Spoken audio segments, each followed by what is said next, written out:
dark shadows and in the white cold, fearlessly we search for knowledge new and old. We drink the strong spirits and read the ancient tomes. The order of the Abracast, we are the brave and bold. All I smell is like green peppers and onions and Italian sausage.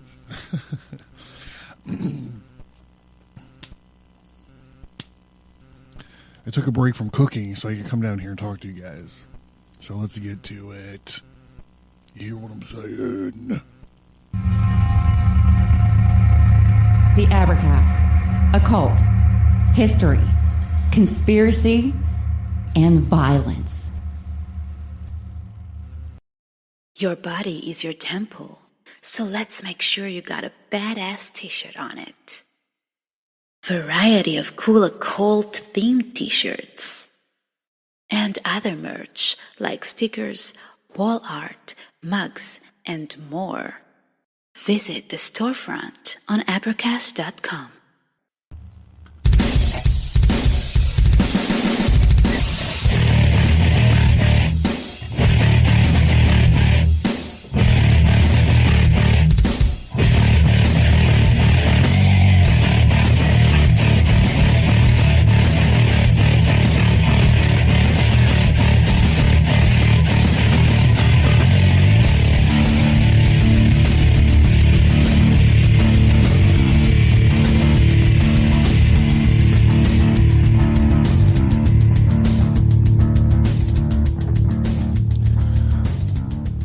All right, everybody, I'm John. I'm your host, John. This is the Abracast.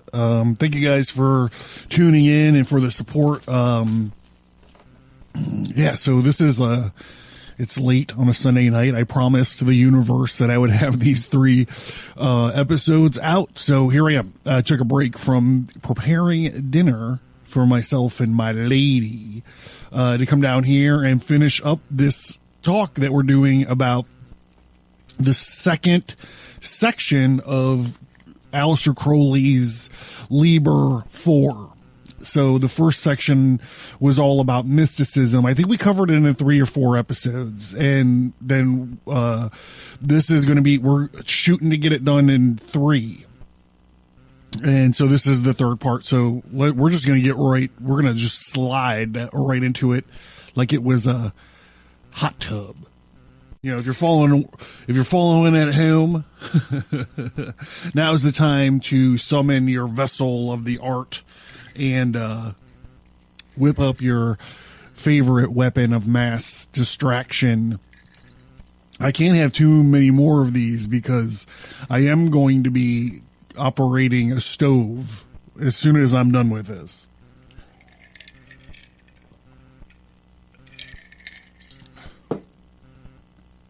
Hot oil and cast iron skillets. All right. Motherfucker.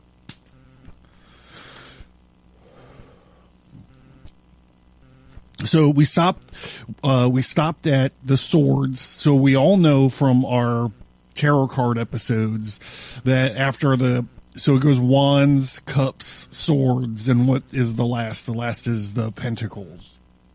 So this is what Crowley says about the pentacle.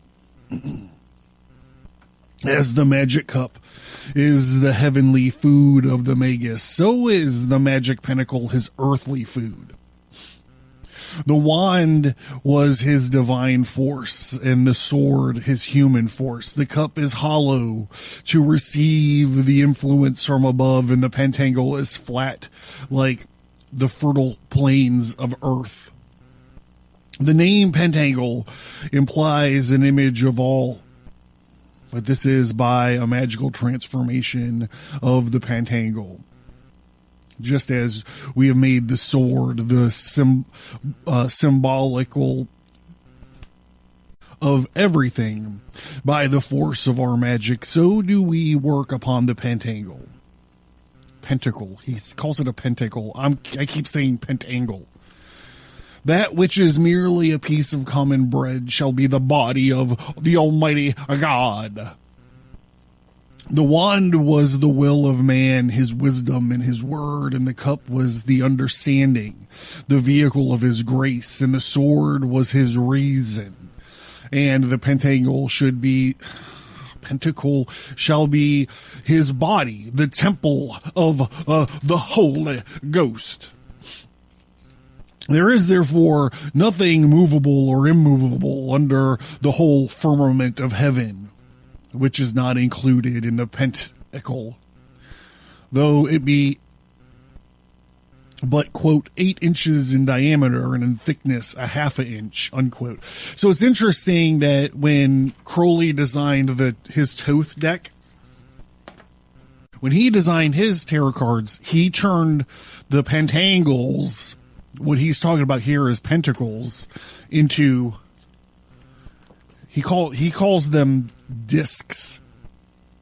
It's interesting. I'm designing my own set of tarot cards as we speak. And I changed them to coins, which is another medieval, some of the early tarot cards had them as coins.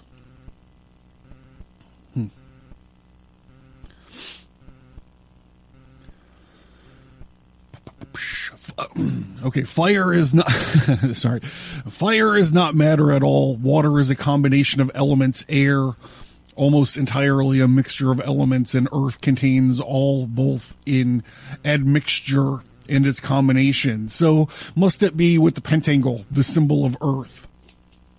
So Crowley also differs from the symbol of earth. We go back and we read Pappas and we read McGregor Mathers, and it seems that the way the elements break down for at least Pappas, for those guys, is the wands represent the element of air, and the cups is obviously the element of water, and the swords are the element of the earth, as Leonard T. Washington would say.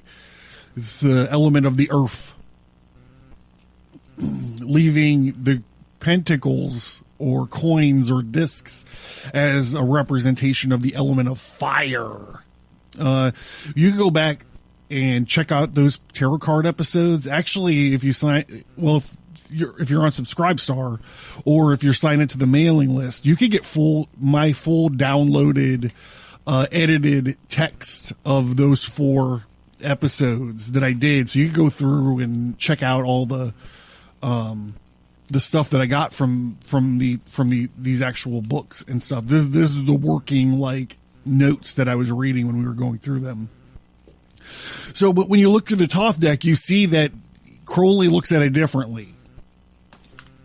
So I'm not trying to play comparative religion or comparative understanding of all these things. You have to understand that, by the very definition of the tarot cards, the symbols could mean one thing to one person and another thing to another person. The way that I actually sided with Pappas when I sat down to design my sets. And again, if you're on the mailing list, you can sign into you can get into your little link there and see my whole info dump on my tarot cards. I keep updating them. I'm 8 cards away from having the minor arcana done. So you might want to check it out.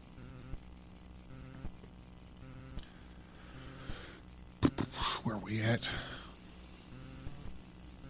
Oh, and this pentacle is made of pure wax, and do not forget that everything that lives is holy. All phenomena are sacraments. Every fact and every falsehood must enter into the pentacle. It is a great storehouse from which the magician draws. Quote, in the brown cakes of corn, we shall taste the food of the world and be strong, unquote. When speaking of the cup, it is shown how every fact must be made significant and how every stone must have its proper place in the mosaic. Woe, were one stone misplaced. But the mosaic cannot be wrought at all, well or ill, unless every stone be there, and these stones are the simple impressions or experiences, not one may be foregone. Do not refuse anything merely because you know that it is the cup of poison offered by your enemy. Drink it with confidence. It is he that will fall dead. This then is a great difficulty for the magician. He cannot possibly have all experience, and though he may console himself philosophically with the reflection that is the universe is counterminious with such experience as he has, we will find it grow at such a pace during these early years of his life that he may almost be tempted to believe in the possibility of experiences beyond his own. And from a practical standpoint, he will seem to be confronted with so many avenues of knowledge that he will be bewildered which to choose. Fortunately, it does not matter very much what he should at least choose the branches of knowledge which about directly upon universal problems. He should choose not one but several, and these should be as diverse as possible in nature. I'm going to skip ahead a little bit. All pentacles will contain the ultimate conception of the circle and the cross. Although some will prefer to replace the cross by a point, or a tau, or by a triangle. The Vesica Pisces is sometimes used instead of the circle, or the circle may be glyphed as a serpent. Time and space and the idea of causality are sometimes represented. So also the three stages of history of philosophy, which the three objects of study were successfully nature, God, and man. And you see this in the deck of Thoth, because he calls them discs. He opens himself up for using each disc for a different symbol instead of it being the pentacle at all times. So in some cases of his disc, it's a Ouroboros, or in some cases of his discs, it's a yin yang, and so on and so forth. He can change the meaning of the Pantangle with each of his whatever is represented on his disc, and it's brilliant. It's actually brilliant. I did not steal the symbols, but I stole that idea, so I can make my coin, the image on my coin, whatever it needed to be for the card, you see? Duality of consciousness is also sometimes represented as the tree of life itself. Maybe figured therein in the categories. An emblem of a great work should be added, but the Pantangle will be imperfect unless each idea is contrasted in a balanced manner with its opposite. And unless there is necessary connection between each pair of ideas and every other pair, the neophyte will perhaps do well to make the first sketches of his Pantangle very large and complex, subsequently simplifying not so much by inclusion, but as by combination. Just as a zoologist, beginning with the four great apes and man, combined all into a single word, primate. So this is something that, the magic these kids are doing nowadays, this sigil magic. This is the same thing with the sigil magic that you'll hear these dudes talking about. They'll be like, make it as like witchy and creepy looking as you can, and they kind of just keep distilling it down. So, it's interesting. There's a pedigree for this sort of thing here. This neophyte magician is making his Pantangle very large and complex and subsequently simplifying it, much like the sigil magicians or chaos magicians or whatever are doing before they're fucking beaten off onto it. It is not wise to simplify too far, however, since the ultimate hieroglyph must be an infinite The ultimate resolution not having been performed, its symbol must not be portrayed. Distasteful facts should be insisted upon until the ego is perfectly indifferent to the nature of its food. And even as the diamond shall glow red for the rose and green for the rose leaf, so shalt thou abide apart from the impressions. Yeah, this is the great task of separating the self from the impressions, or the virtus, is one of the many meanings of the aphorism solve, corresponding to the coagulae implied by the samadhi, and the pinnacle therefore represents all that are, the resilient of all that we had the tendency to be. So we talk an awful lot about the solving coagulae in one of the ancient episodes. Now, I mean, this one of the earlier episodes, we get all into the Baphomet, the somatic goat of Mendes, and we break down that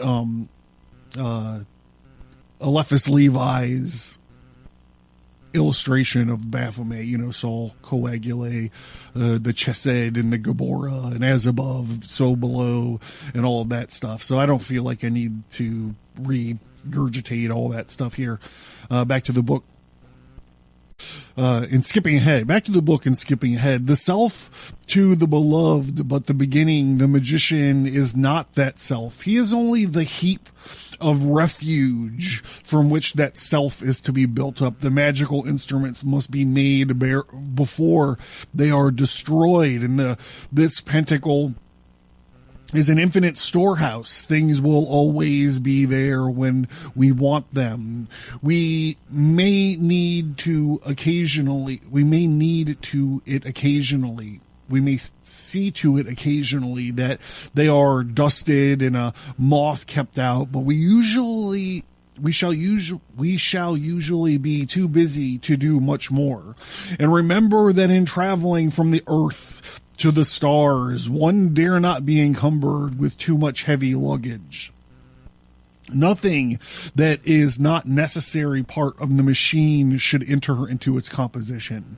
The whole universe is an illusion, but it is not illusion difficult to get rid of. It is true compared with most things, but 99 out of 100 impressions are false, and even the relation to the things on their own plane. Such distinctions must be graven deeply upon the surface of the pentacle by the holy dagger. There is only one other of the elemental instruments to be considered, and that's namely the lamp. I'm fighting off the urge to sing Holy Diver to you guys. Dun, dun, dun, dun, dun, dun. Holy Diver! I guess I'm not fighting it off that hard.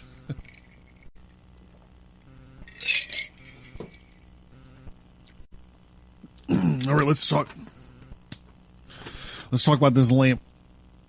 For the preparation of the elemental weapons, it is said that each symbolic representation of the universe is to be approved by the superior magician. To this rule, the lamp is an exception. It is said, quote,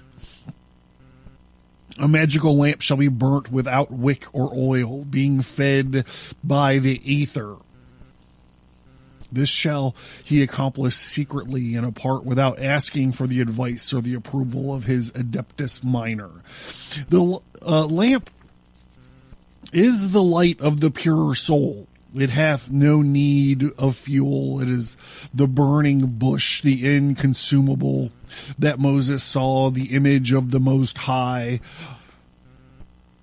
The lamp hangeth above the altar and hath no support from him, and the light illuminates the whole temple, yet upon it are cast no shadows and no reflections. It cannot be touched and it cannot be extinguished, and in no way can it change, for it is utterly apart from all those things which have complexity, which have dimension, and which change may be changed. When the eyes of the magus are fixed upon the lamp, naught else exists. The instrument lie idle on the altar, that light alone burns eternally. The divine will that was the wand is no more, for the path has become one with this goal. The divine understanding that was the cup is no more, for the subject of the object of intelligence are one, and the divine reason that was the sword is no more, for the complex has been resolved into the simple. The divine substance that was the pentacle is no more, for the many have become one, eternal, unconfined, unextended, without cause and without effect. The holy lamp mysteriously burns without quality or quantity. Unconditioned and sempiternal is the light. It is not possible for anyone to advise or approve, for this lamp is not made with hands. It exists alone forever. It has no parts and no person. It is before, quote, I am, unquote. Few can behold it, yet it is always there. For it there is no here, or there, or then, or now. All parts of speech are abolished, save the noun, and this noun is not found either in human speech or in divine. It is the lost word, the dying music of whose sevenfold echo is I, A, O, and I, U, M, and without this light the magician could not work at all. Yet few indeed there are magicians that have known of it, and far fewer that have beheld its brilliance. And the temple and all that is in it must be destroyed again and again before it is worthy to receive the light. And hence it is so often seemed the only advice that any master can give to any pupil is destroy the temple. Whatever you have and whatever you are all veils before that light. Yet in so great a matter of advice is vain. There is no master so great that he can see clearly the whole character of any pupil. What helped him in the past may hinder another in the future. Yet since the master is pledged to serve, he may take up that service on the simple line. Since all thoughts are veils in this light, he may advise the destruction of all thoughts. And to that end, teach those practices which are clearly conductive to such destruction.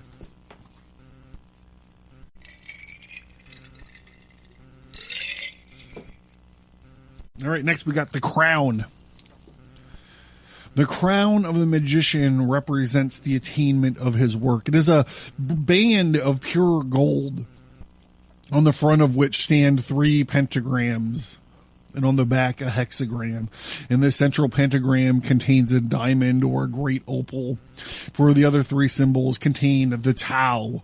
Around this crown is twined the golden Urias serpent, and the erect head and expanded hood under the crown is a crimson cap of maintenance which falls to the shoulder. Instead of this Atef crown of Thoth is sometimes worn, for Thoth is the god of truth and of wisdom and the teacher of magic. Atef crown has 2 ram's horns showing energy and domination, the force that breaks down obstacles, the sign of the spring. Between these horns is the disk of the sun. From this springs a lotus upheld by twin plumes of truth, and the other sun disks are upheld upon this cup of the lotus, the other beneath the curving feathers. The crimson cap implies concealment. It is also symbolic of the flood of glory that pours upon the magician from above. It is a velvet for the softness of that divine kiss, a crimson for that it is the very blood of God, which is life, and the band of gold is the eternal circle of perfection. The three pentagrams symbolize the Father and the Son and the Holy Spirit, while the hexagram represents the magician himself, and the serpent which coiled about the crown means many things, or rather one thing in many ways. It is the symbol of royalty and of initiation, for the magician is anointed king and priest. This is Melchizedek.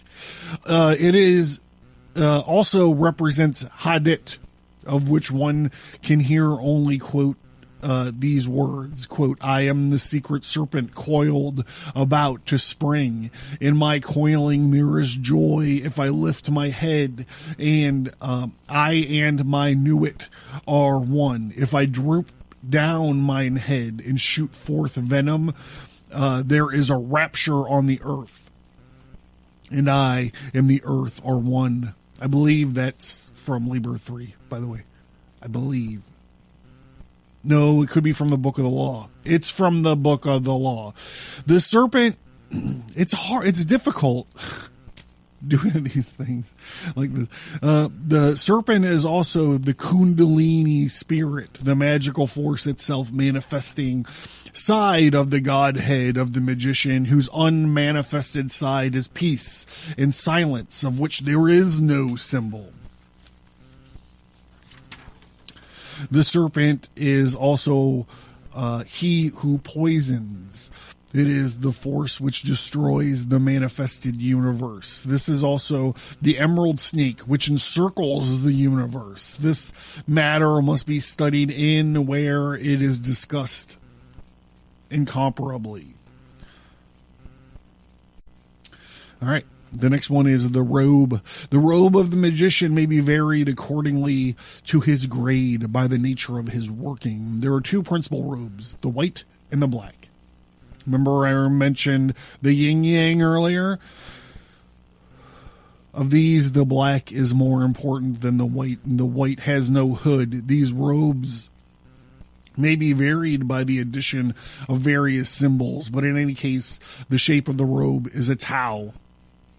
The only light of the magician is from the lamp which hangs above his head and stands in the center of the circle, and the robe being open at the neck exposes no obstacles in the passage of this light. And being open, the very wide open at the bottom, it permits the light to pass and illuminate them that sit in the darkness and the shadow of death. And the next one is the book. The book of spells or of conjurations is the record of every thought, word, and deed of the magician. For everything that he has willed is willed to a purpose. It is the same as if he had taken an oath to perform some achievement. And now this book must be a holy book, not a scribbling book in which you jot down every piece of rubbish that comes into your head. It is written, every breath, every word, and every thought, and every deed is an act of love with thee. Be the devotion a potent spell to exorcise the demons of the five. The book must be thus written. In the first place, the magician must perform the practice so that he understands perfectly who he is and what to develop must necessarily tend. So much for the first page of the book. Let him then be careful to write nothing therein that is inharmonious or untrue. Nor can he avoid this writing, for this is a magic book. If you abandon, even for an hour, for one purpose of your life, you will find a number of meaningless scratches and scrawls in the white vellum, and these cannot be erased in such cases. When you come to conjure a demon by the power of the book, he will mock you, and he will point to you all of this foolish writing. for like his own than yours. In vain you will continue with the subsequent spells, and you have broken by your own foolishness. Then chain which would have bound him.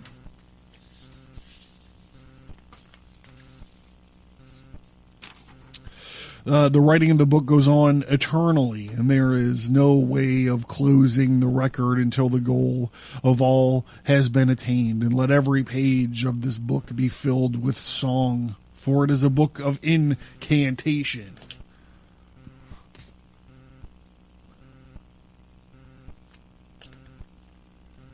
Speaking of book of song,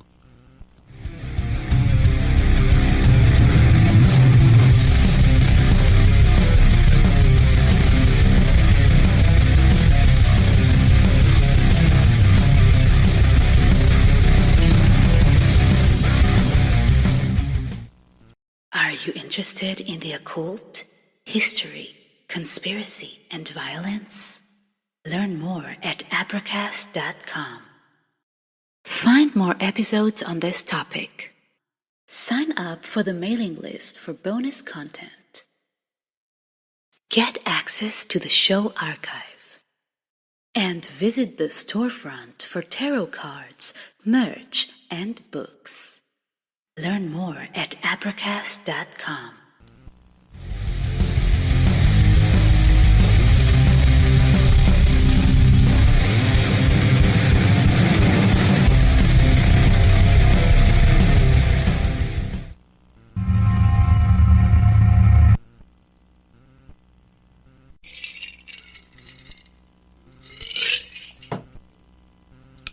all right, let's talk about the next thing, the bell. We're going to just hammer through some of these here real quick. The magic bell is best attached to the chain. In some systems of a magic, the number of bells have been worn sewn upon the hem of the robe, with the idea of symbolizing that every movement of the magician should make music. But the bell of which we speak is a more important implement. The bell summons and alarms, and it has also the bell which sounds at the elevation of the host. Doom, doom, doom.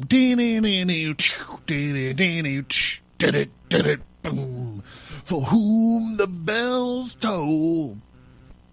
It is thus also the astral bell of the magician. As the magic book was the record of the past, so is the magic bell the prophecy of the future. The manifested shall repeat itself again and again. Always a clear, thin note. Always a simplicity of music, yet ever less and less disturbing in the infinite silence until the end. That ends on a little bit of a downer. The lamen. The lamen is the Jewish high priestess breastplate, I believe. The breastplate or the lamen of the magician is a very elaborate and important symbol. It is, okay, yeah, that's right. In the Jewish system, we read that the high priestess who wear a plate with 12 stones, the 12 tribes of Israel with all their correspondence in this plate were kept in the Urim and the Thummim. The modern lamen, however, is a simple plate which, being worn over the heart, symbolizes the Tifereth, which is a Sephiroth of the Kabbalistic tree of life. It should therefore be in harmony with all of the other symbols in one, and it connects naturally by its shape with the circle and the pentacle. But it is not sufficient to repeat the design of either.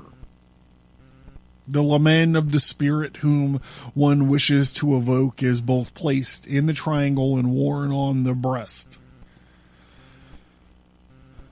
But in this case, since that which we were to evoke in nothing partial but whole, we shall have but a single symbol to combine the two. The great work then will form the subject of the divine. In this lamen, the magician must place the secret keys of his power. All right, the next section that we're talking about is the Magick fire with considerations of the the charcoal and the incense. So you'll recall from our episodes of the Keys of Solomon, the lesser and the greater Keys of Solomon, and basically everything we've ever done that has to do with ritual magic. These self-fumigations are super important. Like, you know, it goes back to the book of Tobit, where, you know, the angel Raphael tells Tobit, like, you gotta just cut the liver of this fucking fish out and burn it, and the fucking demons will leave you alone. So over and over again, we see these, the importance of, you know, also, you know, when Jesus was born, he was given frankincense, incense, and myrrh. You know, all these very popular self-fumigations. So into the Magick fire all things are cast, and it symbolizes the final burning up of all things. Shiva Darshana. It is the absolute destruction alike of the magician and the universe. The thurible stands upon a small altar. Quote, my altar is of open brass work. Burn thereupon in silver or in gold. Unquote. The altar stands in the east, as if to symbolize the identity of hope and annihilation. This brass contains the metals of Jupiter and of Venus, filled with homogeneous alloy. This is then symbolical of divine love. And it is open brass work because this love is not limited to the direction or extent. It is not particularized in the universe. Upon the altar stands the censer proper. Its cup is a hemisphere and is supported from its edge in a plate pierced with holes, and the censer is of silver or of gold, because there were called the perfect metals. It is upon perfection that the imperfect is burned. Upon this plate burns the great fire of charcoal, impregnated with nitre. This charcoal, as the chemists now begin to surmise, the ultimately protean element, absolutely black because it absorbs all light, infusible with the application of any known heat, and the lightest of those elements which occur in its solid state in nature, the essential constituent of all known forms of life. It has been treated with niter, whatever, whose potassium is the violent flame of Jupiter, the father of all, whose nitrogen is that inert element which by proper combination becomes the constituent of all of the most explosive bodies known. In oxygen, the food of fire. This fire is blown up by the magician. The blaze of destruction has been kindled by his word and by his will. Into this fire he casts the incense, the symbolical of prayer, the gross vehicle or images of his aspirations. Owing to the imperfection of the image, we obtain mere smoke instead of the perfect combustion. We cannot use explosives instead of incense because it would not be true. Our prayer is the expression of the lower aspiring to the higher. It is without the clear vision of the higher. It does not understand what the higher wants, and however sweet may be its smell, it is always cloudy. It is this smoke illusions arise. We sought the light, and behold, the temple is darkened. In the darkness, the smoke seems to take a strange shape, And we may hear the crying of beasts, and the thicker the smoke, the darker grows the universe. And we grasp and we tremble. Behold, what foul and subsistential things we have evoked. This is me trying to light a campfire, by the way. This is exactly what happens every year. My wife, Violet, and I go camping, and this is dinner time, day one. This is what happens. Yet we cannot do without the incense unless our aspiration took form. It could not influence form. This also is the mystery of incarnation.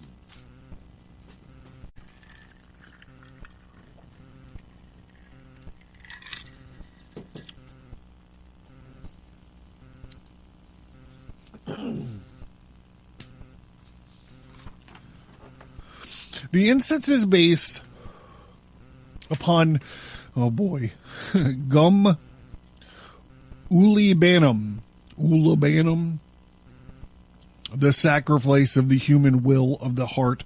This ulibanum has been mixed with half its weight of storax, the earthly desires, dark, sweet, and clinging. This reminds me of an ex-girlfriend. Dark, sweet, and clinging. And this again with half its weight of lignum aloes, which symbolizes Sagittarius, the arrow. And so represents the aspiration itself. It is the arrow that cleaves the rainbow. The arrow is temperance in the tarot. It is life equally balanced and direct, which makes our work possible, yet this life itself must be sacrificed. Is he saying that the natural state of things are in balance and we seek to unbalance them? That's interesting. In the burning up of these things arise in our imagination those terrifying or alluring phantasms which throng the astral plane. This smoke represents the astral plane which lies between the material and the spiritual, and one may now devote a little attention to the consideration of this plane, about which a great deal of nonsense has been written. True that, Crowley. When a man shuts his eyes and begins to look about him, the first there is nothing but darkness. If he continues trying to penetrate the gloom, a new pair of eyes gradually opens.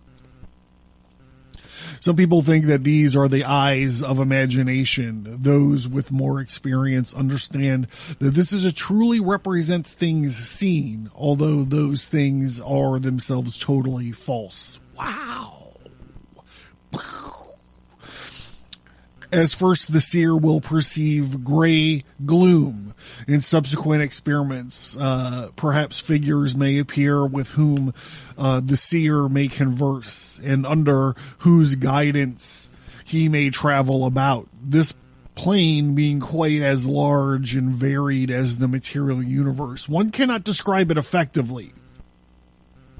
This astral plane has been described by Homer in the Odyssey. Here, Calypso and the sirens. Here, too, are those things which may have been imagined to be spirits of the dead. In the student once take any of these things for truth, he must worship it, since all truth is worshipful. Well, I need to make a note of that. Hold on. I'm sorry. I know we're in the back end. I know everyone's just waiting to get this fucking thing over with, but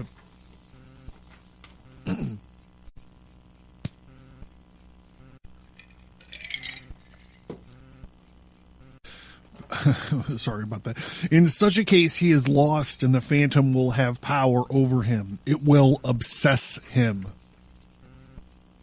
As long as an idea is being examined, you are free from it. There is no harm in a man's experimenting with opium, smoking, or feeding on nuts. Who's nuts? D's motherfucking nuts. But this moment will cease to, but the moment he ceases to examine, to act from habit and without reflection, he is in trouble. Here.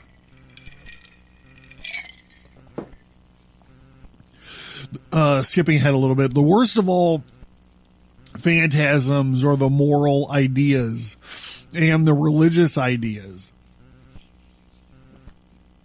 Sanity consists in the faculty of adjusting ideas in proper proportion. Anyone who accepts a moral or religious truth without understanding it only kept out the asylum because he does not follow it out logically.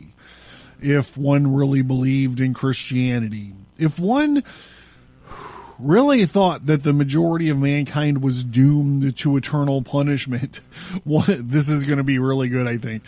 One would go raving about the world trying to save people. Sleep would not be possible until the horror of the mind left the body exhausted. Otherwise, one must be morally insane. Which of us can sleep if the ones we love is in danger of mere death? We cannot see a dog drown without the least interrupting of our business to look on.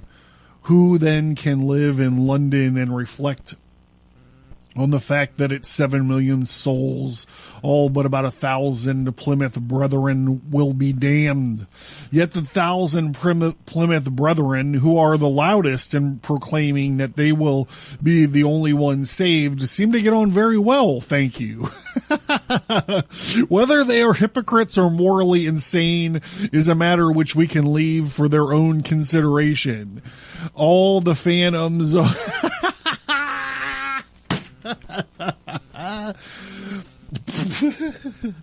all the phantoms of whatever nature must be evoked, examined, and mastered. Otherwise, we may find that just when we want it, there is some idea with which we can have never dealt.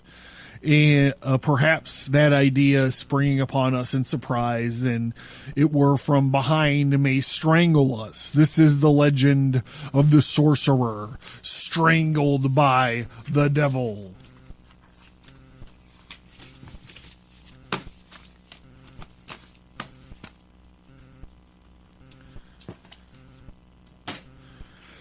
All right. I'm John Towers. This has been too late on Sunday evening. I need to get back to dinner, so I'm going to let you guys go.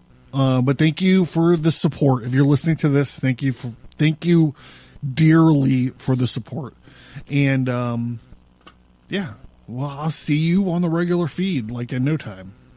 But this Wednesday, something else is dropping. Okay.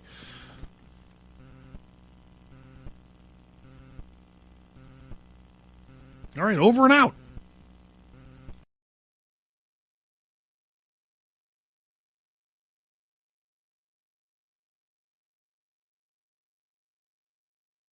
Thank you for listening, and we hope that you enjoyed the show.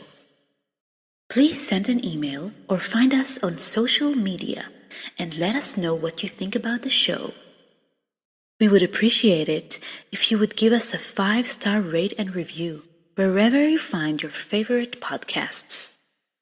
You can find Stigmata Studios, graphic, novels, and comic books at Advertise.com.